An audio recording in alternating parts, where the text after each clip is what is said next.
अस्सलाम वालेकुम दोस्तों, उम्मीद है आप खैरियत से होंगे। दोस्तों, आज हम बात करेंगे बुर्ज सरतान कैंसर वालों की आपके लिए इल्म नजूम के हिसाब से मई 2021 कैसा रहेगा। आज हम बात करेंगे बिज़नेस, कैरियर, तालीम और शादी की। वीडियो को पूरा देखें। जिन दोस्तों ने मेरे चैनल को पहले सब्सक्राइब नहीं किया तो कर लें और साथ बेल आइकन पर क्लिक कर दें, शुक्रिया। तो चलते हैं अपने मौजू की तरफ। सबसे पहले हम बात करेंगे बिज़नेस और कैरियर की। तो जो लोग बिज़नेस व्यापार करते हैं उनके लिए ये महीना अच्छा रहेगा। इस दौरान आपकी इनकम अच्छी रहेगी। जो लोग प्रॉपर्टी से रिलेटेड कोई काम करते हैं उनके लिए भी ये महीना अच्छा रहेगा। यानी अगर आप कोई प्रॉपर्टी ख़रीदना या बेचना चाहते हैं तो इस दौरान आपको इंशाल्लाह फ़ायदा होगा। और अगर आप कोई ब्यूटी से रिलेटेड कोई काम करते हैं तो आपके लिए ये महीना अच्छा रहेगा। लेकिन इस दौरान आप अपनी सोच को नेगेटिव मत होने दें और सोच समझकर अच्छे फ़ैसले करें। और इस दौरान आप नई इन्वेस्टमेंट ना करें।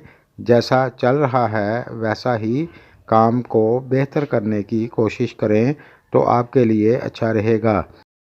और जो लोग पार्टनरशिप में कारोबार कर रहे हैं इस दौरान अच्छी सूझबूझ के साथ चलें, नहीं तो आपस में बहस हो सकती है। दोस्तों, अपने काम को मेहनत और ईमानदारी से करेंगे तो कोई दिक्कत नहीं होगी। और जो लोग इंपोर्ट एक्सपोर्ट का काम करते हैं उनके लिए भी ये महीना अच्छा रहेगा इंशाल्लाह।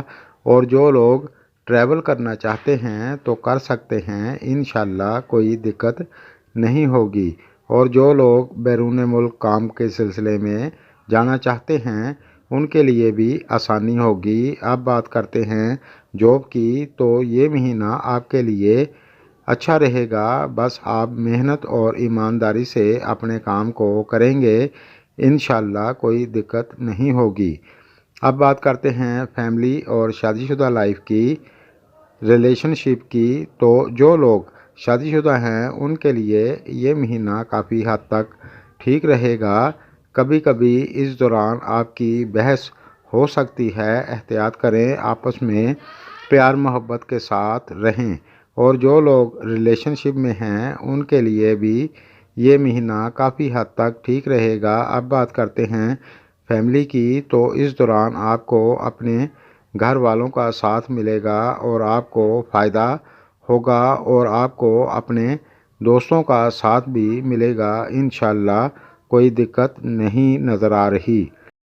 और जो लोग सिंगल हैं इस दौरान उनको सब्र करना होगा। इस चीज़ के चांस इस दौरान कम हैं। इस दौरान आपको किसी भी लफड़े लड़ाई झगड़े से बचना होगा, नहीं तो दिक्कत हो सकती है। अब बात करते हैं सेहत की। तो इस लिहाज से ये महीना काफ़ी हद तक आपके लिए ठीक रहेगा, लेकिन ज़्यादा बदपरहेज़ी ना करें। और जो लोग पहले से बीमार हैं और मेडिसिन ले रहे हैं तो अपनी मेडिसिन वक्त पर लें। मेरी दुआ है अल्लाह तमाम बीमारों को शफाए कामला अता फरमाए, आमीन। दोस्तों, इल्म नजूम के हिसाब से जो कुछ नज़र आ रहा था वो आपको बता दिया है। मेरी वीडियो अगर आपको पसंद आए तो लाइक करें और दोस्तों के साथ शेयर करें, शुक्रिया।